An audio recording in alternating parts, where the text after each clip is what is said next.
विषय संभाजीनगरला नवीन रुग्णालय उभारणीबाबतचा आहे, तसाच एक विषय वसई विरारचा आहे। वाढती लोकसंख्या आणि बघता आज त्या ठिकाणी मुंबईकडे संभाजीनगरचा सभापती महोदय विषय तोच आहे, रुग्णालय उभारणीचाच विषय आहे।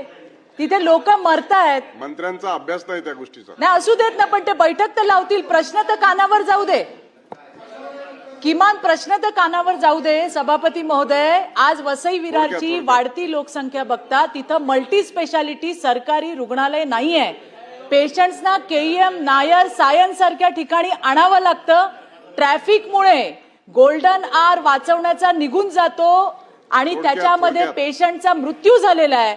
मला यामध्ये सांगायचे साहेब की कालच एक निर्णय मी पेपरमध्ये वाचला की मेडिको लीगल केस असेल, पोलीस केस दाखल झाली नसेल तरी सुद्धा अत्यवस्थ असणाऱ्या रुग्णांना तिथल्या खाजगी रुग्णालयांनी, प्रश्न वेगळा आहे, थोडक्यात विचारा तुमचा। खाजगी रुग्णालयांनी त्या ठिकाणी उपचार देणं गरजेचं आहे।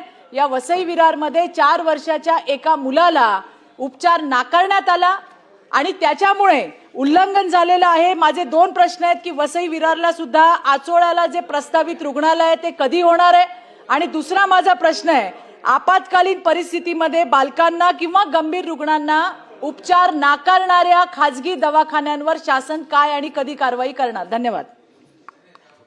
महोदय, सन्माननीय चित्राताईंनी जो प्रश्न वसईच्या बाबतीत विचारलाय, ही संभाजीनगरची जरी प्रश्न असला तरी ती माहिती घेऊन त्याच्यावर आपण कार्यवाही करू।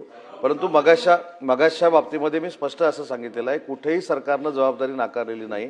उलट मी असं सांगितलं की महानगरपालिकेनं 10 कोटी रुपये दिल्यानंतर त्यांना कसं रिएम्बर्स करून द्यायचं त्याचा निर्णय शासन घेईल, परंतु ही तातडीची बाब म्हणून महानगरपालिकेला हे 10 कोटी रुपये देण्याचे निर्देश दिले जातील। मला असं वाटतं की हा प्रश्नच संपतो।